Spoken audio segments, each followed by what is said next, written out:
All right. Good morning, good afternoon, and or good evening, depending on where you are. And there's a few folks over in the UK are joining us today.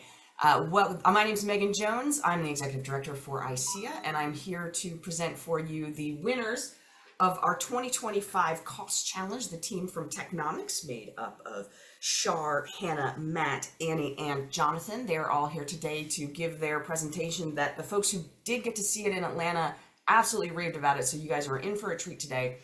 And 2 points of order: by around this time tomorrow, we'll have this up on the recording up on the website and on our YouTube channel. So if friends or colleagues have missed it, you can easily pass that on. And if you have questions for the team while we're going, please put them in the chat. They're gonna speak for just about the whole time, and then we'll get to your questions at the end. So with that, I'm gonna turn it on over to the team. Take it away, Shar. Thank you, Megan. Good morning, afternoon / evening, everybody. So today we're going to present you our winning presentation from the 2025 ICEAA Cost Challenge. And our presentation is going to be on a cost estimate. Specifically, we'll be answering the question, what would it cost to relocate and accelerate the Olympics? So without further ado, we will get started. Okay, so to begin, we're going to give you a little bit of context. So in 2017, Los Angeles was awarded the bid to host the 2028 Summer Olympics. Now fast forward to early 2025, and California has faced one of its worst wildfire seasons to date, which has raised serious concerns about the city's infrastructure, air quality, and public safety.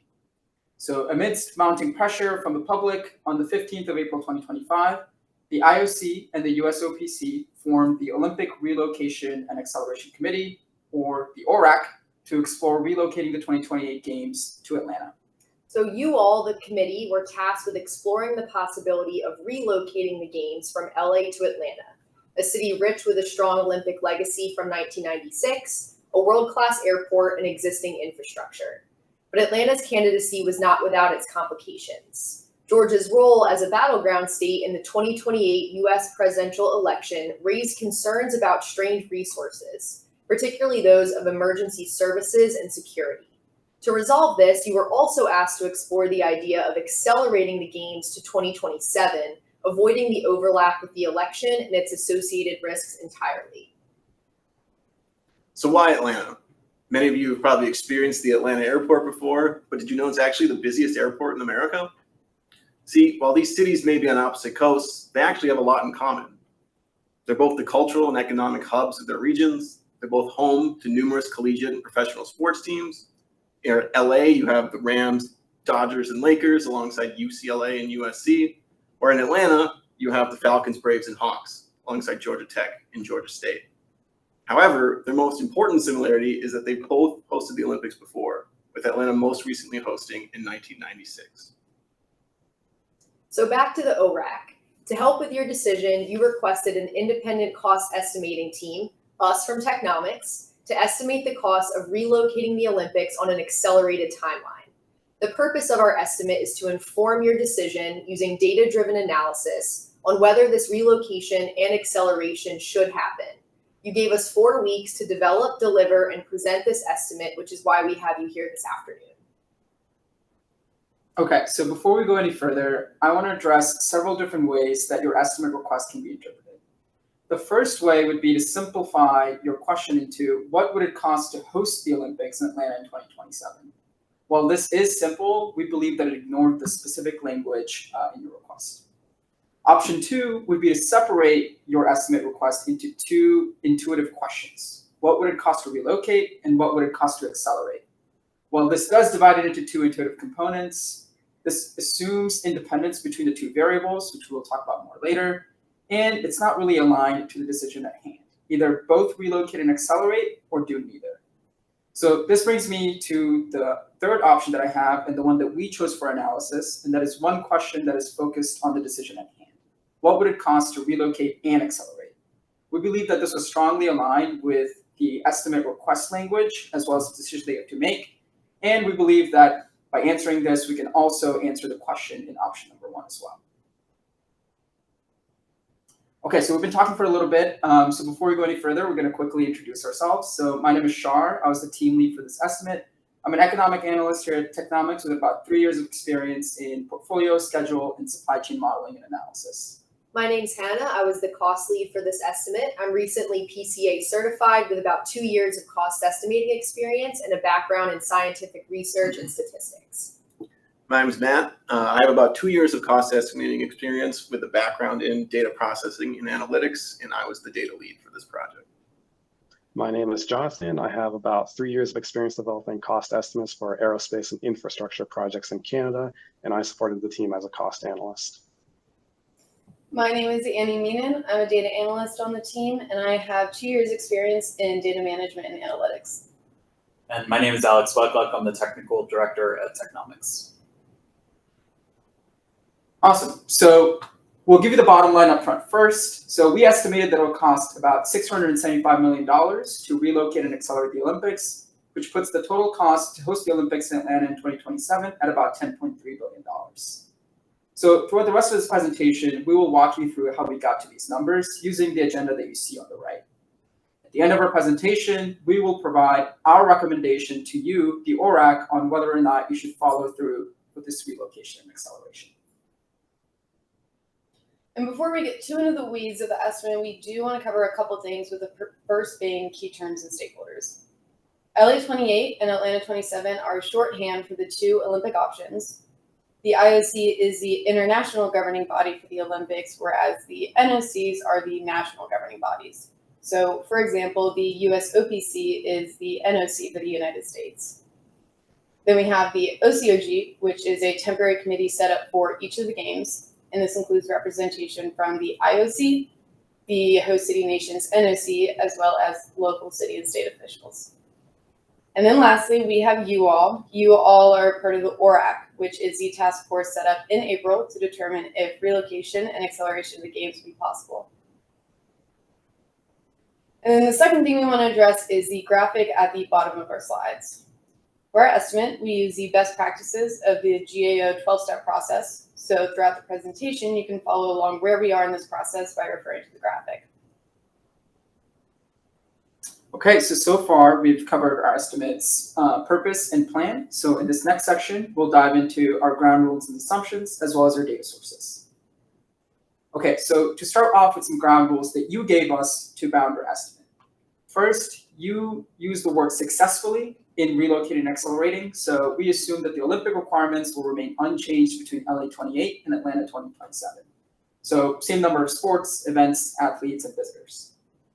You also use the terminology estimate the cost of relocating and accelerating. So our analysis will focus on the additional or the marginal costs resulting from the relocation or acceleration.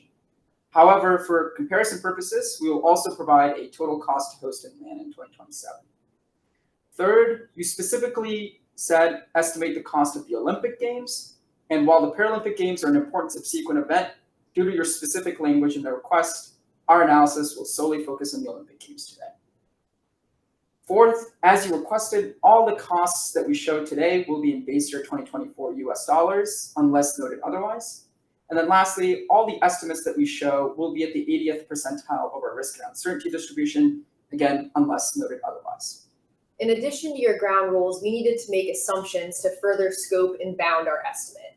First, despite the Olympic award in 2017, LA is operating on a 5-year planning timeline, which is typical for most host cities. Second, relocation and acceleration costs are interdependent, as relocating 2 years into the 5-year planning timeline requires accelerating certain tasks, regardless of that shift from 2028 to 2027.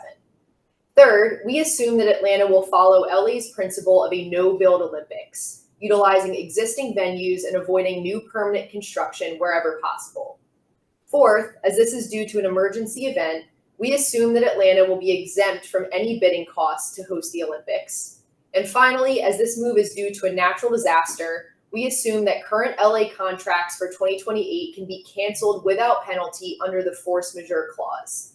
This clause excuses LA from full liability due to the wildfires. Okay, with the ground rules and assumptions established, we'll turn our attention now to how we source data to build and defend our estimate. Now, the Olympics, due to their immense scale in terms of both cost and global impact, have no shortage of official documentation, studies, and articles detailing their cost and execution.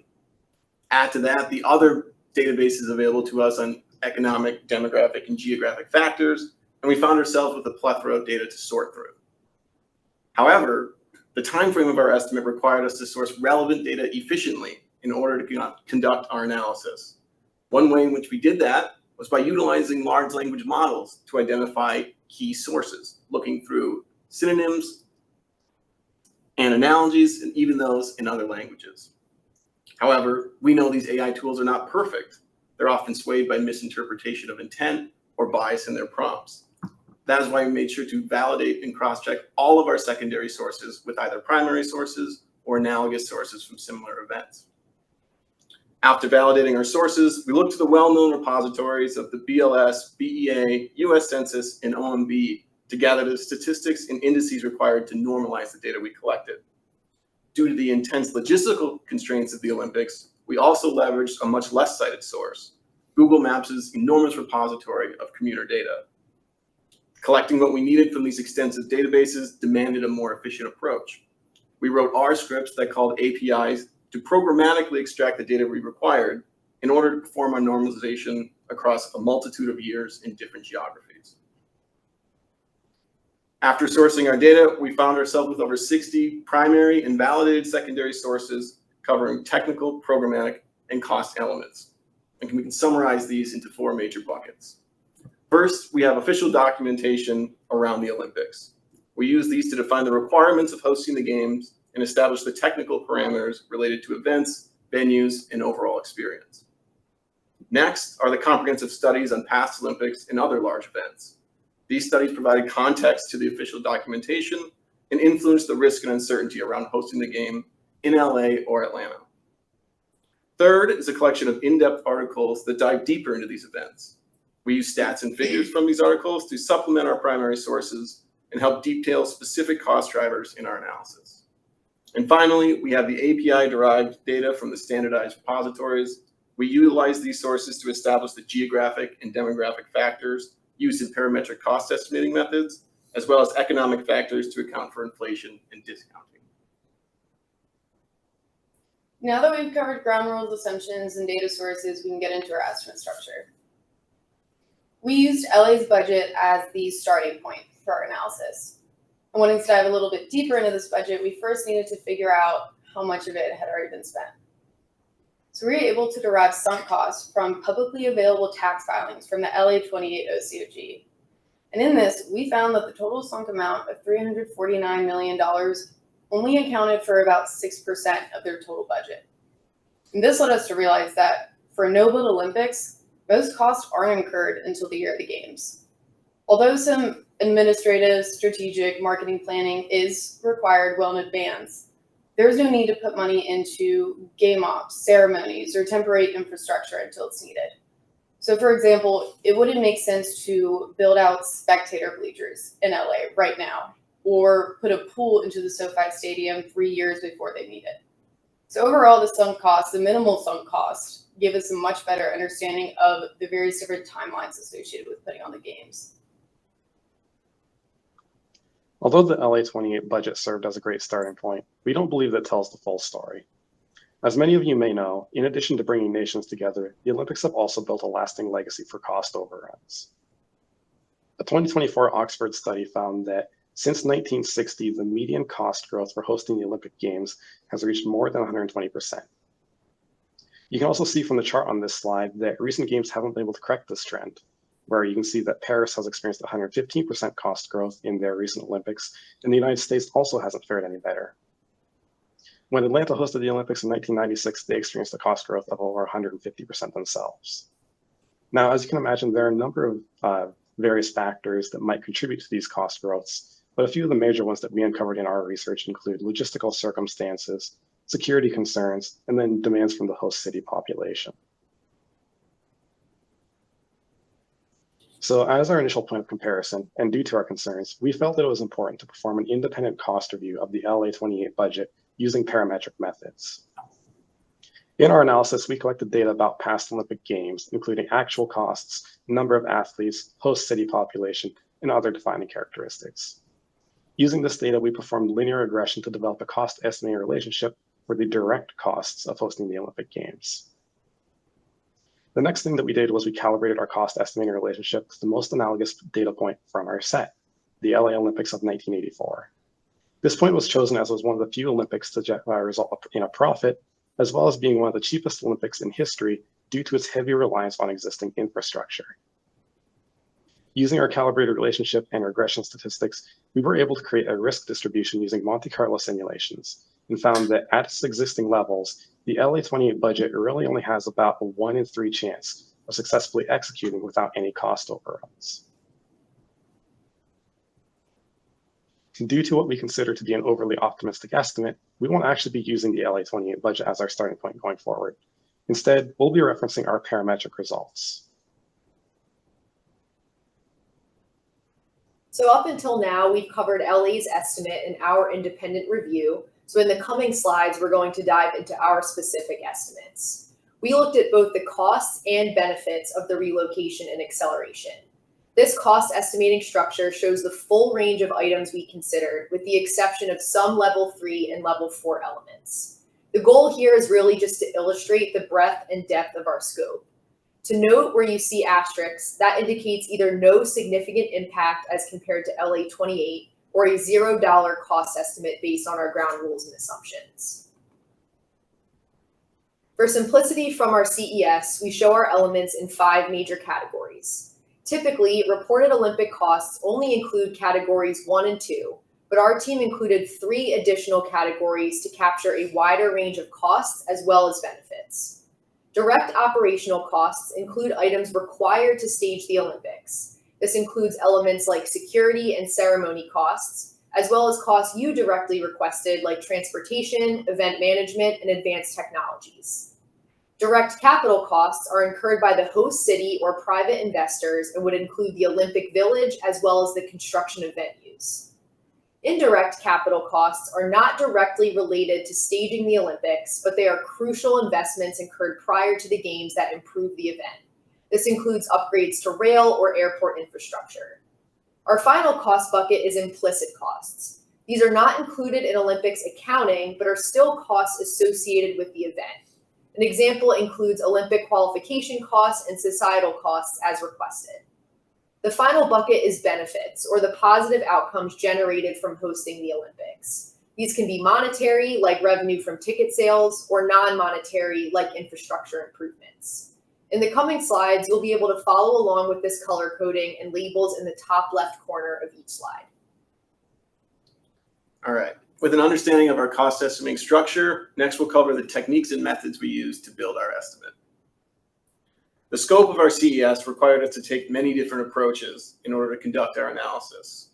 The way we approach each CES item starts with one of the 4 major cost estimating methods described in CBOC Module 2, shown here going down the left side. For each cost estimating method, we leverage an innovative technique related to the key cost drivers of relocation and acceleration.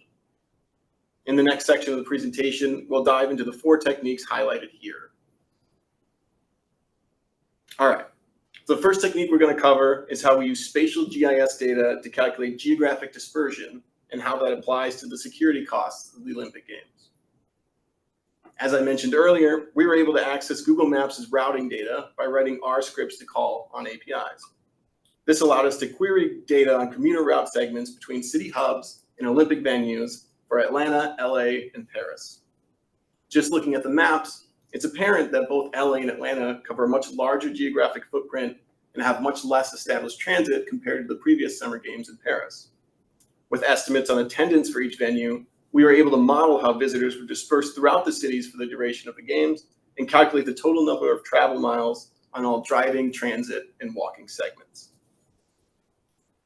Using aggregate passenger miles, we calculated a geographic dispersion factor between host cities and applied that factor to estimate the number of security personnel required for the Games. For the Paris Olympics, 22,000 private security personnel were hired to keep the Games secure. Based on our total passenger miles, we calculated that compared to Paris, LA is 1.76 times more dispersed, and Atlanta 1.65 times more dispersed. Applying these factors to a base of 22,000, we calculate that LA and Atlanta would require 38.7 and 36.3 thousand security personnel, respectively. This net decrease of 2,400 security personnel results in an estimated cost avoidance of over $73 million. The second technique we'll cover today is our acceleration factor. To illustrate how we use this technique, we'll discuss two very different examples. A major driver of this challenge is that one-year acceleration from 2028 to 2027. Will all elements be affected by this, and will they be affected equally? To understand this financial impact, we drew on cost modeling research, including frameworks like Kokomo 2, to apply a simple yet effective equation that quantifies the cost of moving faster. This approach allowed us to apply consistent cost growth estimates across multiple elements, providing a scalable way to assess schedule acceleration. The b in the equation is the exponent that adjusts how aggressively costs increase as schedule duration shortens. Here we show three examples: no effect where b equals 0, a minor effect where b equals 1, and a large effect where b equals 2. For our estimates, we selected a range of b values informed by research from multiple authoritative sources. We leveraged sources including Kokomo 2, AFCA, and AACE to set as realistic a range as possible. The most likely value applied was 1.2, reflecting a moderate or more than proportional cost growth. We completed the range with a low of 0.8 and a high of 1.5, capturing both conservative and optimistic cost scaling scenarios. So now that I've introduced the acceleration technique, I'll get into how we estimated venue refurbishment. To do this, I also need to discuss how we gathered information about Atlanta's venues. So with the help of AI, we mapped LA infrastructure to Atlanta equivalents on a one-to-one basis. To name some examples, the Olympic Village will be moved from UCLA to Georgia Tech. Opening and closing ceremonies will be moved from the SoFi Stadium to the Mercedes-Benz Stadium. And gymnastics will relocate from Crypto.com Arena to the State Farm Arena. Only one LA venue was left unmatched, and that's the historic LA Coliseum for track and field.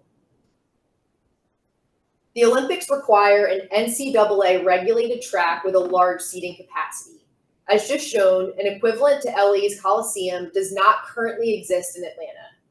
Two options presented themselves in our research, and an analysis of alternatives, or an AOA, was conducted comparing the Bobby Dodd Stadium refurbishment against upgrades to Atlanta's Griffin track.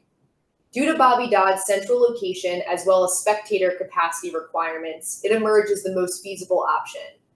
The $98 million estimate for refurbishing Bobby Dodd was built up by evaluating key elements such as site preparation, design, and seating reconstruction. To capture the financial impact of accelerating the construction timeline from 24 to 19 months, we applied our schedule acceleration factor. The schedule acceleration costs accounted for about 42% of the total estimated costs. Our estimate was then cross-checked against other stadium refurbishments in the US. Given the accelerated timeline and the scope required to meet Olympic standards, our estimate aligned well with industry benchmarks. So another cost to consider in relocating the games would be the complete accelerated rebrand of the Olympics from LA 28 to Atlanta 27.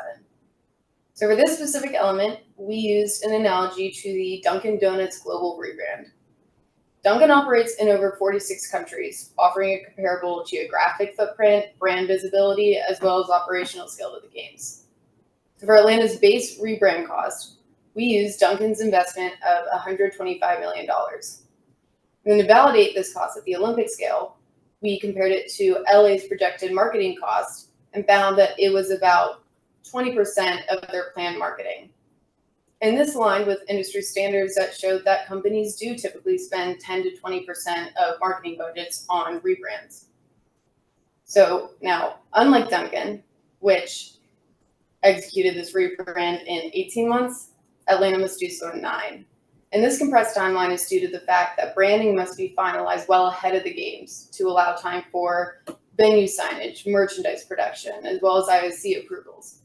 So by compressing this timeline by 50%, The derived cost growth factor resulted in accelerated premiums accounting for 56% of the total cost to rebrand. And while this may seem excessive, it makes sense. If you look down at the chart on the right, one of the biggest base costs of rebranding is creative design and merchandise rework. This not only includes all collateral from LA28 existing inventory, but the complete redesign of logos, templates, and retail across various languages and global sponsors. So fast tracking this is going to come with a significant price.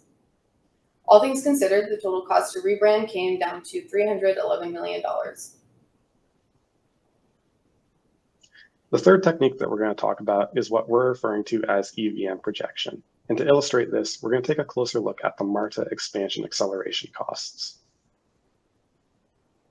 So to use this technique, or really EVM in any fashion, there's really only one thing you need, and that's a time-phased budget. In this technique, we assume that a program will execute according to its original timeline and then observe how the cost would change based on new schedules. This can be seen through the two figures at the bottom of this slide. On the left, we see a theoretical program that executes close to its plan with an associated cost higher than planned. Whereas on the right, we can see the same program with an accelerated schedule. You'll notice that even though the final planned value remains the same, the associated costs have substantially increased due to that schedule compression. So now let's take a look at how we've actually used this technique. We know that every 4 years, the Olympic Games welcome an influx of visitors to the host city. We're making the assumption that in order to accommodate these visitors, all MARTA expansions currently planned must be completed by 2027. We also know that every year MARTA publishes their budget, including capital expenditures and projections for future years. From the most recent 2025 budget, we can see that MARTA has planned work up to 2034, with the majority of it being completed by 2031. Now, if we look at the value up to 2027, we can see that MARTA will have earned about $675 million in planned value compared to the total value of $1.4 billion. By performing standard EVM calculations, we can see that this results in an SPI of about 0.5 and an associated cost increase of $737 million just due to the schedule compression. Okay, so my team just covered examples of some of the more traditional costs related to the relocation acceleration. So to illustrate the fourth and final technique that we will showcase today, I'm going to cover more a hidden cost of the acceleration as an example to show how we applied the Pareto technique.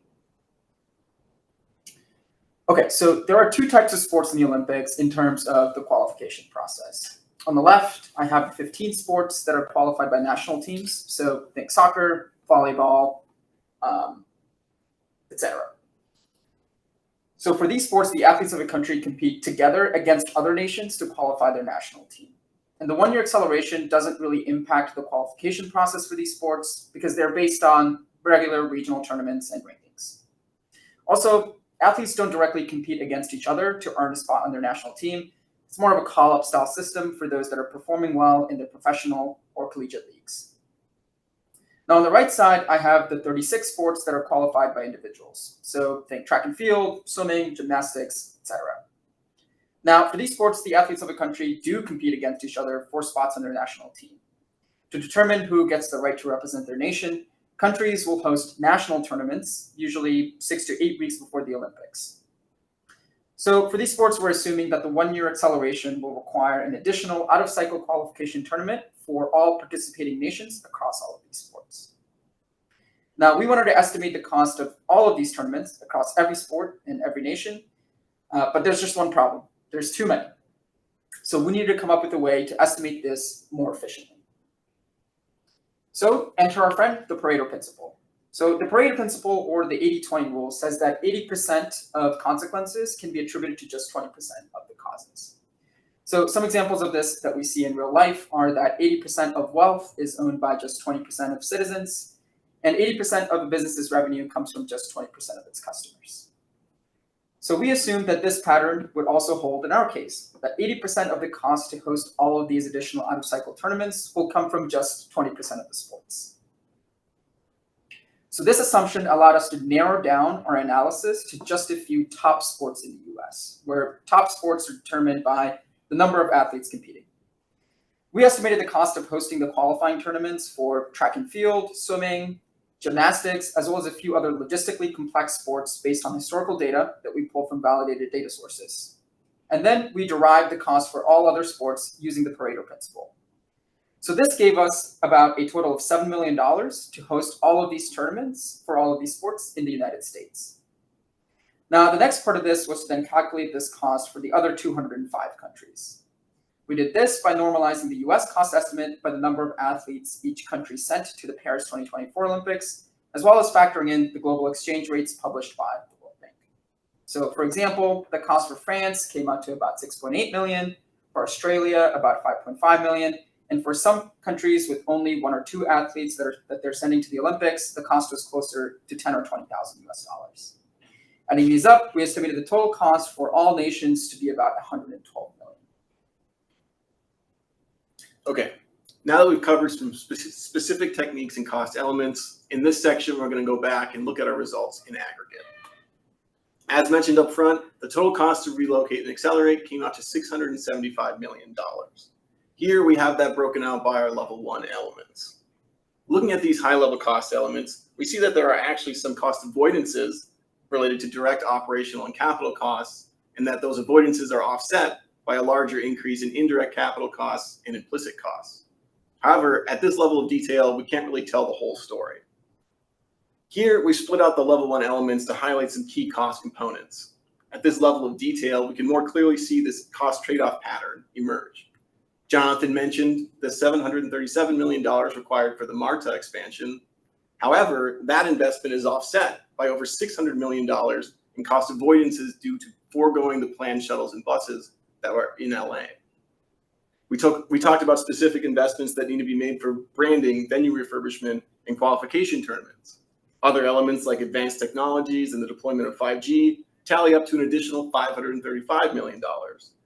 However, these bespoke costs are just a fraction of the total costs associated with hosting the games. Most of the remaining costs come from core hosting operations that would happen in either city. The direct venue costs are significantly impacted by the location where the work is performed. And due to the fact that Atlanta is a less expensive city, relocation results in a cost avoidance of over $380 million.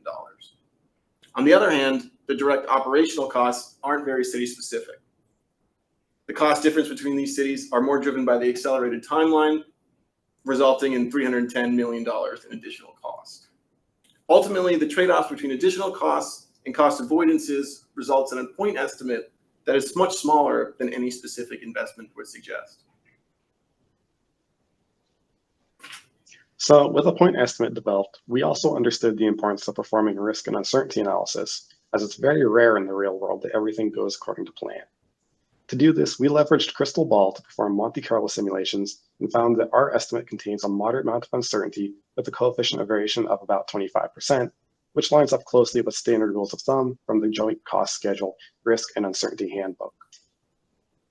For budgeting purposes, our general recommendation is to budget to the 80th percentile in order to adequately cover cost and schedule risks. If we look at the S-curves that have been generated and compare our estimate to the parametric LA28 budget at this 80th percentile, we can see that there's really only about a $675 million difference. In addition to our risk and uncertainty analysis, we also performed sensitivity analysis and found that there were only a handful of factors that made noticeable impacts. The first of these is the MARTA expansion CPI, and this makes intuitive sense, as we all know that public transit projects have a hard time accurately estimating costs simply due to the large number of risks that they face over a prolonged period of time. The second is the acceleration factor, which cannot be understated. The truth is that it's hard to substantially compress a schedule, and often requires a lot of intensive resources, such as overtime pay for workers, additional equipment, and even hiring temporary workers in order to bolster the workforce. And then finally, our research turned up that there were significant levels of uncertainty related to the use and cost of power between the two cities. So far, we've broken our costs out into detailed components, but here we show the overall year-over-year phase costs for both LA and Atlanta in then-year dollars. This phasing is based on historic Olympic trends as well as LA tax documents. As expected, Olympic spending under the no-build policy ramps up sharply in that final year before the Games, with most of the overall budget concentrated in that final year. We've talked a lot about our estimate, but we also want to show you how it compares to the total cost of previous Summer Olympic Games. And if you look at the chart, our $10.3 billion estimate falls well within the historic range. All right. In addition to costs, we also calculated $542 million in additional benefits due to the relocation. The largest chunk of this is over $450 million due to a decrease in societal disruption. Moving the games from LA to Atlanta, a much less populous city, disrupts the lives significantly of significantly fewer Americans. We also calculated a projected increase in revenue from the upgraded Bobby Dodd Stadium and a decrease in carbon emissions due to reduced transportation gridlock. Okay, so we've covered an analysis of some of our costs and benefits, before which we covered some innovative techniques that we use to get to those estimates. As a reminder, we always balanced our innovative methods with established best practices by the GAO and the CBOC to ensure validity in our estimate. For example, we always normalized our estimates through appropriate phasing and accounting for inflation as well as opportunity costs. So with all that out of the way, in this last section, we're going to close out with some key takeaways and a recommendation to you, the ORAC. So our main takeaway is that relocating the Olympics to a less expensive city offsets many of the other costs associated with the move and the acceleration. Both Atlanta and LA have hosted the Olympics before, and they're well equipped to do so again. They've both done it before, and since the last time they hosted, they both expanded their collegiate and professional sports venues. Now, some specific and novel investments by the city of Atlanta do need to be made. For example, the expansion of Marta, as well as the GT Bobby Dodd Stadium. And accelerating games by year will also result in some additional costs as well. However, these are less than expected due to the fact that most of the cost for a no-build Olympics actually don't happen until the year of the games, as Hannah pointed out earlier. Now, as we also mentioned earlier in our sunk cost analysis, LA28 has only spent about 6% of their budget to date, and we're only 2 years into the 5-year timeline. Lastly, a lot of these investments that need to be made, as well as some of the additional costs from the acceleration, are offset by the fact that compared to LA, Atlanta is more geographically compact, less populous, and overall a less expensive city to do business, which leads to a lot of cost avoidances. Okay, so with these takeaways out of the way, we are ready to make our recommendation. So we recommend that the ORAC do relocate and accelerate, and that's because the additional $675 million that we estimated is only a fraction of the total cost of hosting the Olympics. In fact, it's only about a 7% increase. Now, given the risk of the wildfires at hand that is threatening to jeopardize the Olympic Games altogether, the small marginality of the added cost, as well as some of the added benefits, we recommend that the ORAC follow through with the decision to relocate the 2028 LA Olympics to Atlanta and accelerate the Games to 2027.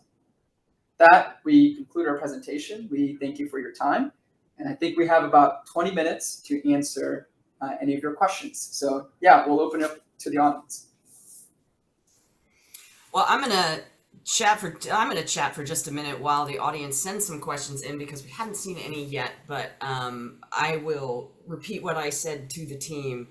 Everybody who watched this in Atlanta was thoroughly impressed, and I have to say, having watched it for the first time myself, I am thoroughly impressed. So yes, and cheers from the chat as well. So please, if anybody, don't be shy. Challenge the team. We're real proud of them. As you guys know, the ICEAA cost challenge is designed for estimators who are less than 5 years in the field. So not only have you gotten this awesome presentation today, but it's from relatively new folks. So it just adds an extra step, and we're proud of you guys and all of our teams. Let me ask a question for everybody.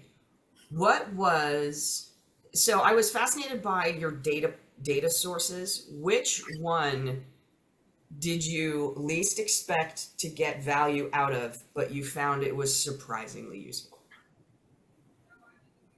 I'll answer that. For me, it was the Google Maps routing information. I think one of the first things that we wanted to establish was the fact, everyone knows LA is this big, geographically dispersed city, and there's gridlock and it's hard for people to get around. And so we had to kind of find some way to measure and evaluate how these cities would be different.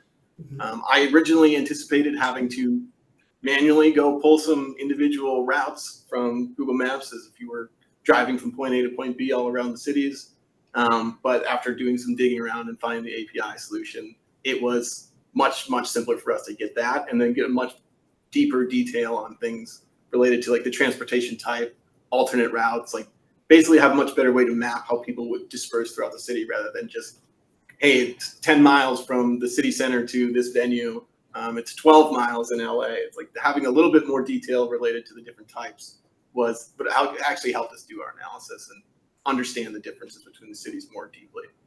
Well, sure. And if anybody who's driven around Atlanta, DC, or LA knows that 12 miles is very relative. We got a question in this coming from Dave Headley. Did the team have a view of an unacceptable increase versus risk of the LA wildfires disrupting the game? Dave, I may unmute you to ask that question because I'm not entirely sure I'm following it. So let's. I think it's like, do we have a threshold for when? Yeah, I think we did. Okay, I mean, I was looking on the final slide, and you got you got an increase there of 7% cited in the middle, and you've basically said that's an acceptable increase against the starting position, which was the question of what would the cost be to mitigate the risk of the LA wildfires disrupting the games of relocating to Atlanta. So you got 7% there and said that's acceptable as a risk. What would be, did the team have a concept of what an unacceptable risk would be?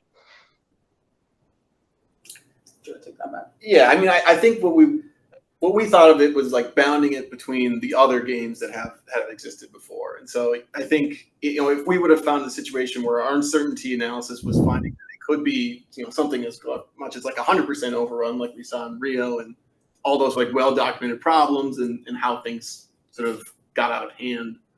I don't know if we had a specific number in mind, but I think we were always sort of framing it in relationship to other Summer Olympic Games. And then, going back to those studies that they did post-Olympics and trying to understand like what was their view of like, was this unacceptable, acceptable? I think ultimately we didn't have to dive back into those, but I can speak to that would probably be our process.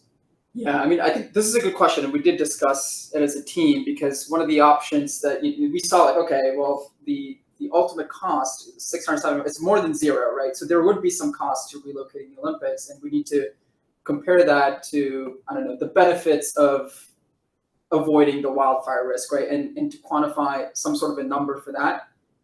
But we thought that it was kind of out of the scope of the estimate request that we were given. So we more followed like a rule of thumb, right? It's like the US OPC and the IOC are expected to spend about $9.6 billion anyway.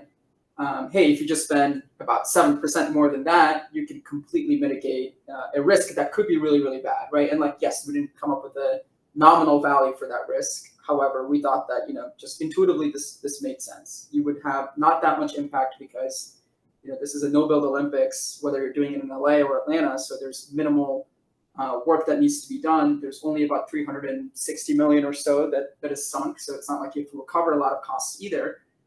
So, from our perspective, if we had to give an independent recommendation without quantifying the risk of the wildfires, we thought that it would make sense to move the Olympics.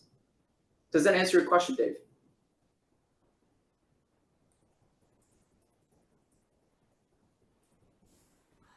I'm going to call that an enthusiastic yes. Awesome. I would add one thing to that if you were to look at the team did a lot of research into what happened with Tokyo and the delays that happened because of COVID, and I think the cost increases from that, if you were to apply any fraction of that, those were far in excess of 7%. So I think in terms of a trade-off, if there's a risk of that, some sort of high probability of occurrence, and you can actually quantify from a recent analogy example, it's quite a bit, in excess of 7%. All right, our next question is coming from Karen Marikis. Karen, you have the power to speak. Why don't you go for it? Okay, can you hear me all right? Sure can. Yes. All right. First off, great job, everybody. I'm very impressed. I know that you, in the beginning, you mentioned a little bit about all the data that you were looking for on the internet or, public sources. Can you expand a little bit more on the challenges of finding that data, knowing where to look, how to scope it down? I'm sure there was, a plethora of data out there. So how did you manage to get through all of that in such a short amount of time, and then apply it to the particular objective of this analysis? I think one thing that really helped us was, I talked about how there's sort of like four main categories of data. The first thing, the easiest thing to find is official documentation. That's, it's where you'd expect it. And then it's sort of building off of that. It's, kind of looking event by event. Everything kind of follows a similar process where, we looked at the official documentation for Rio. Then we found a companion like post-game study. Then you kind of dive into individual articles that kind of cover some of the things that were covered at a high level in the study. I think having that sort of approach for all of the historic Olympic Games, and then even finding similar events and like other large things like the FIFA World Cup and things like that. I mean, they all kind of follow the same pattern of get the requirements, find the post games deep dive. They all have one, and then get other articles kind of related to little bits you find in those studies or the documentation. And then obviously the standardized database is just having like a programmatic way to pull all of this stuff across like all the different tables and not having to go manually download a bunch of different things made it a lot easier to sort through at the end. We just grab it all and not have to keep going back to the BLS website to get a different, population table. We can just kind of pull them all really fast as we were doing the analysis in R. Yeah, I think I'll also add like that first one, the AI assisted sourcing. I think that also made things much more efficient for us. Yeah. And again, like Matt mentioned, we always made sure to actually go and check out what those data sources. I think when we would prompt a large language model to give us, hey, like we're looking for data for this, give us a bunch of sources, right? We wouldn't just take those sources and the data that it spits out as is. We'd actually look into those data sources to make sure that what it's saying is accurate and validatable against a primary source, like Matt mentioned, before we actually use that information.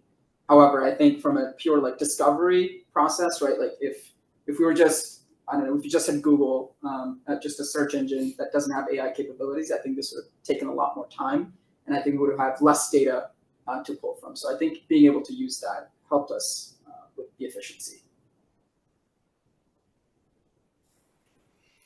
All right, we have another question coming in from Kayla Vogler. Kayla, why don't you go ahead? Hi, I just wanted to ask, what, if any, challenges did you guys face when using AI to kind of collect and sort through the data? I can answer that. I used AI to help match the LA venues to the Atlanta venues, and as I've seen, actually did a really nice job off the bat. But there were a couple times that it sort of made up a location here and there. I think ChatGPT has the tendency to make something up. It also had pulled in, I think there's a stadium by a similar name in like Texas, so it pulled in stats about that. So it definitely was crucial to go through and every stadium that it gave, actually look it up myself, make sure that it did align in terms of location, seating capacity, things like that. So I think it's extremely helpful as that first pass when you're collecting data, but the challenges definitely are, having to make sure you manually go through and that it pulled the correct information where appropriate. All right, I have one more question. It may end up being the last one. This is coming from Charles Barnaby. Charles? Hi, great presentation. Thank you so much. There was a couple questions. One about the security personnel using the transit dispersion as opposed to maybe like the number of venues or something like that. And another question about accelerating the MARTA construction. Yeah, I think our approach for your first question was, one of our ground rules was that we'd have the same number of venues, same number of attendants. Basically, we'd have the same overall experience between the cities. But the major difference between Atlanta and LA is, again, how do people get around the city?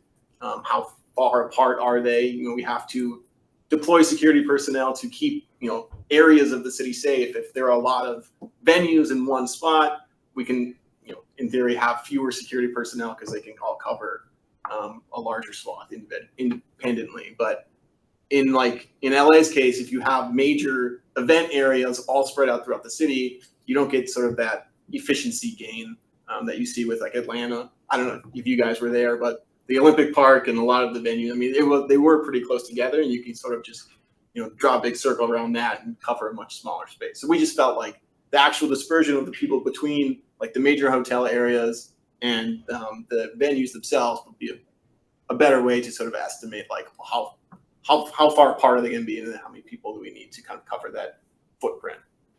Yeah, and I'll also add to this, right? Like we also considered factoring other things like crime rates in the different cities, and maybe, you know, if you have a higher crime rate in Atlanta than LA, maybe you need more security personnel, things like that. But, you know, based off some research that we did, crime rates were pretty equal amongst the two city centers. So we kind of assumed that, you know, that would be less of a factor than the biggest difference between the two cities, which is the geographic dispersion.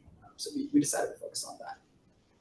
Oh, that makes sense. The interconnectedness piece was the part that I guess I didn't maybe hear when you said it. So that explains it. And then the second part would be accelerating like mass public transit. I mean, if tax dollars are perhaps paying for this through, you know, the city of Atlanta, is it actually possible to move that project forward? I mean, in terms of like if they need to acquire land or something. I mean, is that realistically possible within the city of Atlanta?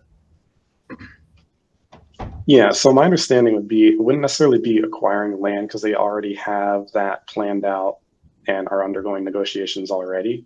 So that part wouldn't be affected too much. The bigger question would be whether or not they can acquire all of the material and have a big enough workforce in order to get it done in time. Right, Now, sure. And a lot of cities will plan their budgets out, you know, some in phases, especially if it's tax dollars limited. So I sit on a planning board for a city here, and that'd be a huge impact. Even, you know, just having the dollars available for that project, if it's already phased out, you know, it's already phased out, right? So there's nothing the city could necessarily do unless it had, you know, an infusion of cash to actually move that project ahead sooner. Yeah, I can no matter quickly address that last piece, Jonathan. So yeah, we did do some research to find out, you know, how does the Olympic get funded? You know, one of the things that we're considering doing is if at the end we have to split up our $675 million into like who would fund how much of that. We decided not to do that because again, it wasn't really within the scope of the estimate.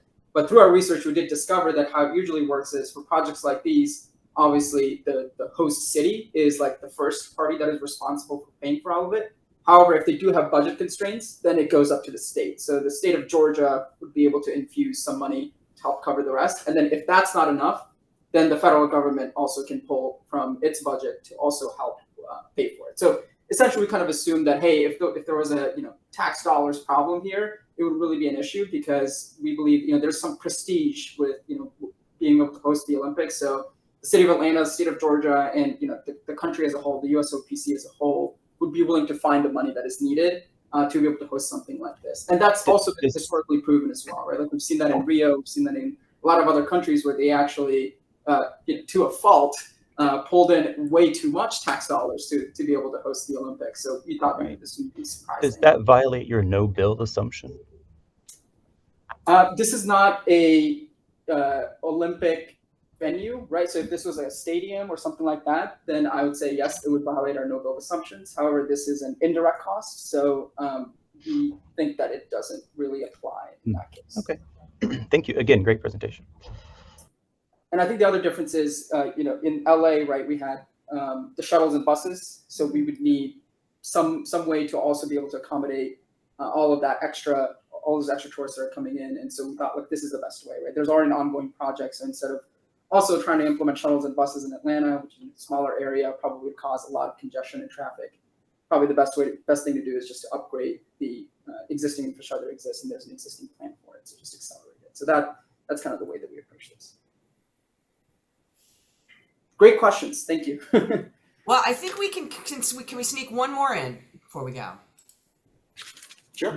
I think we got time. Yes. All right, Bill, take it away.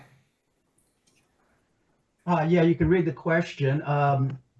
We got spectators coming from Europe and from the Pacific Rim area, and whether it's Atlanta or LA, that's different amount of cost of travel. So was that delta in cost coming from which side of the waters, big water? Was that part of your considerations on either the cost of participation or an unaccounted cost? I can quickly address that one. So one thing that I found surprising about the Olympics, and this is looking back at the Paris Games, was that most of the people who went to actually go visit the venues and attend the sporting events were from a more local region. And I think it was, I don't know the exact number, but it was like 85% of the people who actually attended the games were from like the surrounding France area. And so, yes, people do come from international areas, but like in terms of the 10 million visitors, a lot of those are going to be much more local to US, Canada, and Mexico than it would be from, you know, China or overseas or anywhere else. So we did look into it because we wanted to kind of calculate that for the benefits as well, if there was any reduction in, you know, plane travel, all that kind of stuff. But yeah, overseas visitors are a much smaller proportion than I originally thought. Interesting ratio. Thanks. So you did look at it, so that's accounted for. Thank you. Well done. Here, here. Well done, everyone. Well done, team. On behalf of everybody at ICEAA, we're real proud of you guys. Keep it up, and thank you for sharing this with the greater audience. We really appreciate it. Thank you, everybody, for joining us today, and thank you for those of you who are watching this on YouTube. We hope to talk to you all soon, and I hope you guys all have a fantastic rest of your week. Give us one last goodbye. Thanks, team. Thank you, everybody, for Thank you. joining. Thanks, guys. Thank you. Bye. Thank you.